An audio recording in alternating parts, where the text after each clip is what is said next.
Сәлем, достар, бұл қызық фильм. Алдарыңызда Чужак фильміне қысқаша шолу. Француз Самир барда бапкермен соққы техникасын жаттықтырып жатқан еді. Залда жаппай төбелес басталғанда оған бәрі қатысып кетті, тек Самирден басқасы. Өйткені бұрынғы наркокурьер жақында ғана шартты түрде мерзімінен бұрын босап шыққан, сондықтан ол проблемалардан мүмкіндігінше аулақ жүру керек. Алайда Самир бостандыққа шыққан бойда бұрынғы бастығы Фархат оған қайтадан тауар жеткізуді бұйырады. Бірақ ол бандиттерді кері қайтарады, өйткені ол жаңа өмір бастағысы келеді. Егер бәрі жақсы болса, ол құрылысқа жұмысқа орналасып қонып тұратын жер табады. Құрылыста негізінен мигранттар жұмыс істейді, өйткені олардың елдерінде өмір бұдан да қиын. Бригадир Самирді өз тобына алуға дайын. Бұны оның шартты босату инспекторы да құптар еді. Алайда жұмыстан кейін Самирді бұрынғы сыбайластары аңди бастайды. Ол құрылыс алаңында жасырынып қалуға мәжбүр болды. Бір бандит оған шабуыл жасап, аяусыз соққыға жықты. Қарсыласып жатқанда Самир оны абайсызда биіктен құлатып алады. Әлгі адам құбырларға құлап, сол жерде жан тапсырды. Осы оқиғадан кейін 5 жыл өтеді. Биліктен және қылмыскерлерден жасырынып, Самир Таиландтың Бангчан қаласына қоныс аударады. Онда ол Мия мен оның 7 жасар қызы Дарамен бірге жаңа өмір бастайды. Жақында олардың ортақ сәбиі дүниеге келмек. Босқын қылмыскер жаңа есім алып, енді оны Сэм деп атайтын болды. Ол қонақ үйде жүк тасушы болып жұмысқа орналасты. Алайда негізгі табысын муай-тай жекпе-жектеріне қатысып табады. Мия Самбат есімді адамның мейрамханасында жұмыс істейді. Самбат жекпе-жек алдында Сэмге ақша тігеді. Сэм қарсыласын еш қиындықсыз жеңіп шықты. Келесі жекпе-жек алдында ол Самбатқа өзіне қарсы ақша тігуді сыбырлайды. Келісілген жекпе-жектер әлде қайда тиімді, сондықтан белгілі бір сәтте Сэм қолын түсіріп нокаутқа түседі. Лихо он тебя отделал! Отличный слив, парень! Промоутер оған үлесін берді. Бапкері шәкірті үшін алаңдайды. Қалған жекпе-жекшілер допинг қолданады және француз әдейі жеңіліп жатқанда олар соққыларының күшін есептей бермейді. Қуанған Самбат үлкен ақша ұтып алып, Сэмге сыр ашуды ұсынады, бірақ ол бас тартты. Себебі ол отбасымен кездесуге асығып тұр. Теңіз жағасында бір жер учаскесі сатылымға шыққан еді. Сэм мен Мия ол жерден кафе ашып, өз істерін бастауды армандайды. Сол себепті Сэм барынша көп ақша табуға тырысып жүр. Қажетті сома жиналғанымен, құжаттарды рәсімдеу кезінде қиындықтар туындады. Сэмнің жеке басын растайтын құжаттары жоқ болып шықты, ал учаскенің иесі белгісіз себептермен мәмілені тоқтатып тастайды. Бәлкім біреу учаске үшін көбірек ақша ұсынған болар. Ол адам жергілікті қылмыскер Наронг болып шықты. Сэм Самбаттан сол адаммен сөйлесіп көруін сұрады. Самбат амалсыздан келіседі. Наронг Сэммен жеке кездескісі келді. Ол да Франциядан шыққан екен. Әдепсіз қылмыскер оның әйелі Мияға қатысты орынсыз әзіл айтады. Бұл әрине Сэмге ұнамады. Да шучу я, уже и пошутить нельзя. Наронг оған келісім жасасуды ұсынды. Егер Сэм есірткі партиясын тасымалдап берсе, ол жер учаскесін бере салатынын айтты. Каждый имеет право на второй шанс. Ты же не просто так уехал из Франции, а? Самир Дарба. Приятного аппетита! Сэмнің амалы жоқ еді, қауіп-қатер астында тек жер учаскесі емес, бүкіл отбасы тұр. Сол себепті бұрынғы қылмыскер тағы да ескіспен айналысуға мәжбүр болады. Касим чемоданды шығарып, ішіндегі ұнтақтың қай жерге жасырылғанын көрсетті. Сэм нұсқаулар алып әуежайға кетеді. Блокпостта көлікті тексереді, жолаушыларының бірінің сөмкесін қарады, бірақ әзірге бәрі сәтті өтуде. Сэм жүк сөмкелерін клиенттерге тапсырды да, есірткі жасырылған чемоданды ұшу жолағына қарай сүйреп апарды. Күзетші оның бейджін қайта тексеріп, ішке өткізіп жібереді. Сэм Наронгтың адамын көрді, бірақ артынан ит жетектеген күзетшілер тобы жақындап қалған еді. Олар алдымен тайлық адамға шабуыл жасап, оны дубинкалармен сабай бастайды. Артынша тағы бір топ келе жатты. Сэм тез арада әрекет ету керектігін түсінді. Ол бар күшімен жүгіріп қоршаудан асып кетті. Орманда біраз жүгіргеннен кейін француз батпаққа жасырынып, полицейлер оның жанынан өтіп кетеді. Қараңғы түскенде Сэм жақын маңдағы ауылға жетеді. Бірақ полицейлер әлі де айналаны тінтіп жүреді. Сондықтан өз үйіне жүзу арқылы баруына тура келді. Ол Бангчангтан Мия және Дарамен бірге қашпақ болды.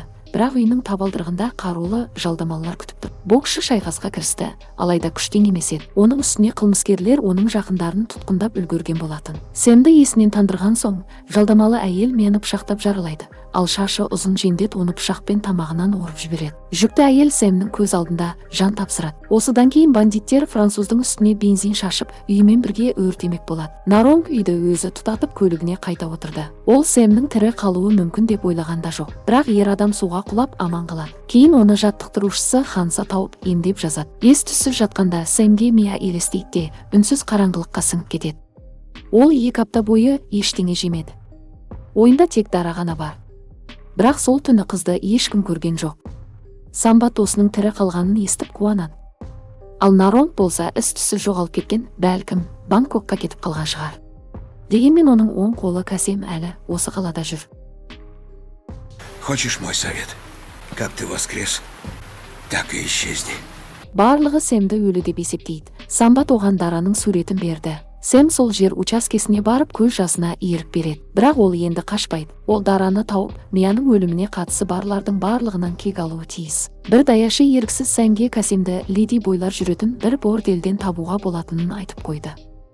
Кек алушы қалаға барып, жұрттан Касем туралы сұрай бастады. Да, знаю. Знаешь, где его найти? Угости меня. Слушай сюда. Сол кезде оны 3 леди бой қоршап алып, басынан аяғына дейін сипалап шықты. Барлық ақшасын алып кетті. Бірақ ең бастысы Касемді қайдан табуға болатынын айтты. Я не за этим. Почему? Иди сюда. Обожаю, я тебя люблю. Сэм қала сыртындағы байлар демалатын резиденцияға келеді. Алдымен күзетшілерді жою керек еді. Ол күтпеген жерден шабуыл жасап, 2 бандитті есінен тандырады. Бір әйел мачете алып ұмтылғанда, Сэм одан қаруын тартып алып, тамағынан орып жібереді. Ол тағы да адам өлтірді. Қаны төгілген жерді сүртіп, пиджак киіп, қонақтардың бірі болып көрінуге тырысты. Бірақ көп ұзамай күдікке ілінеді. 2-ші қабатта элиталық бордель орналасқан. Дәлізде Сэмге 2 күзетші шабуылдады. Оларды зорға жеңеді. 3-шісі оңайлау болды. Сэм оның қолын сындырып, бір соққымен ұйықтатып тастайды. Сол кезде Касем пайда болып, өзінің мылтығын кезейді. Атыс басталып кетті. Күрес барысында Сэм қаруды жұлып алып, Касемнің басын жара салуға дайын тұрды. Бірақ бандит одан тоқтауын сұрап кіргені. Дәл сол кезде ақымақ қаруды қайтарып алмақ болып әрекет етті. Бірақ жарылыстан басының жартысынан айырылады. Сэм борделдегі жұмысшыларға дараның суретін көрсете бастайды. Олар мұнда кішкентай қыздардың жиі әкелінетінін, бірақ көп ұзамай оларды Бангкокқа жөнелтетінін мойындайды. Вам нужно в Бангкок! Чайнатаун! Бар-ковбой! Күзетшілерге қару тақап, Сэм борделден сытылып шықты. Ол жаттықтырушысына барып, болған оқиғаны айтып береді. Қарт жауынгер оған әулеттен әулетке мұра болып келе жатқан ежелгі қылышты көрсетіп, атасының қорғаныс амулетін сыйға тартады.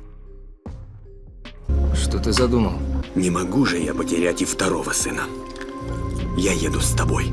Ал Самбат болса, мейрамханасын сатып, бұл жерден мүлде кеткісі келді. Ол Касемді өлтіру арқылы Сэм үлкен қателік жасады деп есептейді. Қазір қалада нағыз қырғын басталмақ. Сондықтан досының қызын құтқаруға көмектесуден бас тартты. Сэм мен оның тренері Астанаға жол тартты. Кешке қарай олар ковбой борделіне жетті. Сэм хостеске ерекше бір нәрсе қалайтынын айтты. Оның алдына 11 жас қызды алып келді. Бірақ олардың жасы Сэм үшін тым үлкен еді. Сол кезде администратор оны қараңғы дәлізге бастап барды.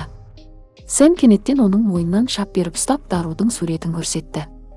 Әйел айғай салып күзетшіні көмекке шақырады. Сэм тыныш кетуге дайын кейіп танытты, бірақ кейін күрт өзгеріп, бильярд шарымен секьюрити күзетшісін өлгенше сабап тастайды. Бұл жер Наронгқа тиесілі, демек, бұл әйел оның қайда екенін білуі керек. Сэм мен тренер қайықпен жолын жалғастырады. Ханса қылышын қайрап алды. Жақында оны іс жүзінде қолданатын сәт туады. Жағада оларды қаруланған бандиттер қарсы алды. Қарт жауынгер амулетін аузына салып, оларды аяусыз қырып салады. Ол күзетшілердің назарын өзіне аударып, Сэмнің Наронгтың базасына кіріп кетуіне мүмкіндік берді. Ішке өткен Сэм жұмысшылардан дара туралы сұрай бастады. Бір қыз оған көмектесуге келісті. Ол Сэмді кішкентай қыздар жұмыс істейтін бөлмеге алып келеді. Олар аш шаяндардың ішіне түрлі түсті таблеткалар жасырып жатты. Осылайша Наронг бірден 2 бизнесті қатар жүргізіп отыр. Сэм күзетшілердің бірін 2 аяғымен теуіп құлатты. Соңғы бандиттің басын аяғымен езіп тастады. Қыз балаларды бұл жерге 2 апта бұрын әкеліп, кейін қайықпен белгісіз жаққа алып кеткенін айтты. Сэм Наронгтың қайда екенін біліп алды да, барлық қыздарға көшеге қашуды бұйырады.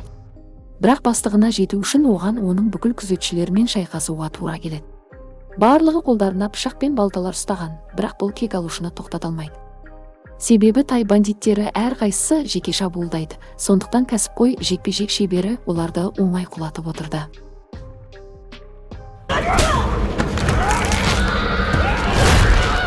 Бір қарсыласы тым ұзақ қарсылық көрсеткен үшін, Сэм оның тамағын пышақпен өте баяу кесіп жібереді. Сол кезде жаңа бандалар тобы келді.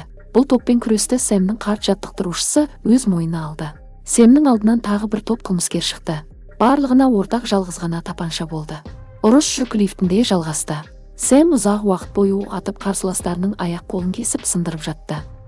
Ал одан кейін басталған қантөгістен экран түгел қызылға боялды. Бұл сұмдықты Нарон өз кабинетінде отырып бақылап отырады. Сэмнің де жарақаты ауыр болды. Ол зорға басшыға дейін жетіп, ақыры есінен танып, еденге құлайды. Задолбал уже со своей дочерью. Посмотри, что ты мне тут устроил. Нарон болса, французда осы жылдар бойы оның досы, қылмыс әлемінің серкесі Фархат іздегенін айтады. Кезінде құрылыс алаңында Сэм Фархаттың інісін байқаусызда өлтірген еді. Айтпақшы, Самбат Сэмді сатып кеткен екен. Ол нағыз опасыз болып шықты, бірақ сонымен бірге Дараны өзіне қайтару туралы келісім жасаған. Қыз осы уақыт бойы Банчангте болған. Нарон қыңыр еркекті қылқындыруға кірісті. Сэм өлер алдында көз алдына жан тапсырған Мияны елестетті де, кенеттен сынған қолынан шығып тұрған сүйекті Нарангтың мойнына сұғып жібереді. Қаны безер қанға тұншығып өлді. Сэм бар күшін жинап дәлізге шықты. Жерде Ханса өлімші болып жараланып жатты. Ол Сэмнің көз алдында жан тапсырады. Зауытта жұмыс істеген балалар түгел көшеге жүгіріп шығып, полицияға барады. Сэм сатқын Самбатты тапты. Ол дәл сол учаскеде жаңа кафе ашып, оны Дара деп атаған екен. Самбат Сэмді көргенде қатты таңғалды. Ол енді ешқашан оны көрмеймін деп ойлаған. Ер адам өзін ақтауға тырысты. Бәрі ойдағыдай болмай қалғанын айтты. Ол Мияны сүйген, онымен үйленгісі келген. Бірақ Сэм пайда болып, бәрін бұзып жіберді. Я любил ее. Как ты бы никогда не смог. Сэм тапаншасын Самбатқа кезенді, бірақ сол сәтте Дараның әкем деп шақырған дауысын естіді. Ол қаруды жерге лақтырып жіберіп, қызын құшақтауға жүгіреді. Сэм Дараны көтеріп үйіне қарай алып кетеді. Алыстан мылтық дауысы естілді. Самбат өзіне өзі оқ атты. Осылайша фильм аяқталады. Көріп соңына дейін тамашалағандарыңыз үшін рахмет.